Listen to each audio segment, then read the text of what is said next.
پیغمبروں کا نام ذکر کیا اور اس کے بعد قرآن نے نیچے کہا ولو اشرکو، اگر یہ پیغمبر بھی شرک کرتے، بلکہ مفسرین فرماتے ہیں سارے نبیوں کا ذکر کیا ہے، کیونکہ قرآن نے کہا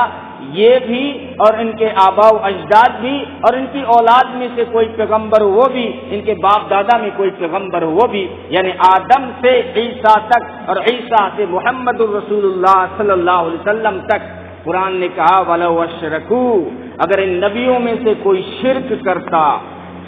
لَحَبِطَ عَنْهُمْ مَا كَانُوا يَعْمَلُونَ، میں ان کے وہ سارے کام جلا دیتا جو وہ کرتے ہیں، سارے نیک اعمال جلا دیتا۔ اور کافروں کے بارے میں فرمایا وَالَّذِينَ كَفَرُوا بِآيَاتِ اللَّهِ وَلِقَائِهِ فَحَبِطَتْ أَعْمَالُهُمْ، یہ کفر جو نیک اعمال کرتے ہیں، شرک کے ساتھ میں نیک اعمال بھی کرتے ہیں، چاہے وہ کبوتروں کو دانے ڈال رہے ہوں یا پیاؤ لگا رہے ہوں،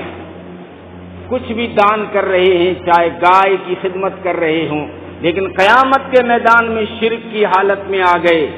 فَحَبِطَتْ أَعْمَالُهُمْ، ان کے سارے اعمال جلا دوں گا، فَلَا نُقِيمُ لَهُمْ يَوْمَ الْقِيَامَةِ وَزْنًا، قیامت کے دن میں ان کے اعمال کو تولنے کے لیے ترازو بھی قائم نہیں کروں گا۔ کیوں کوئی ترازو قائم کرے؟ آپ جاؤ کسی دکاندار سے کہو کہ جو ہے ترازو میں ایک طرف 5 کلو کا باٹ رکھ دو اور دوسری طرف میرے موبائل کی سم رکھ دو یا میموری کارڈ رکھ دو، تو دکاندار کوئی پاگل نہیں ہے کہ 5 کلو کے مقابلے میں سم رکھے یا میموری کارڈ رکھے۔ اس لیے فرمایا کافروں کے اعمال کو میں ترازو میں رکھنے ہی نہیں دوں گا،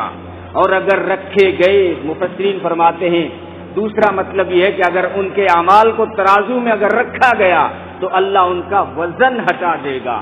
یہاں تک کہ وہ بالکل بکھری ہوئی روئی کے برابر بھی ان کا وزن نہیں ہوگا۔ حضرت ابو ہریرہ سے ایک روایت ہے کہ نبی پاک صلی اللہ علیہ وسلم نے فرمایا کہ قیامت کے دن ایک لحیم اور شحیم موٹا تگڑا آدمی آئے گا، جس کو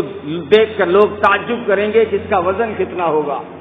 اس کا ویٹ کتنا ہوگا، لوگ تعجب کریں گے، لیکن جب اس کو ترازو میں رکھا جائے گا تو اس کا وزن مچھر کے پر کے برابر بھی نہیں ہوگا۔ اللہ یہ دکھانا چاہتے ہیں کہ میرے یہاں کفر کا کوئی وزن نہیں ہے، میرے یہاں وہ اعمال ہیں قبول جو شرک سے پاک ہوں۔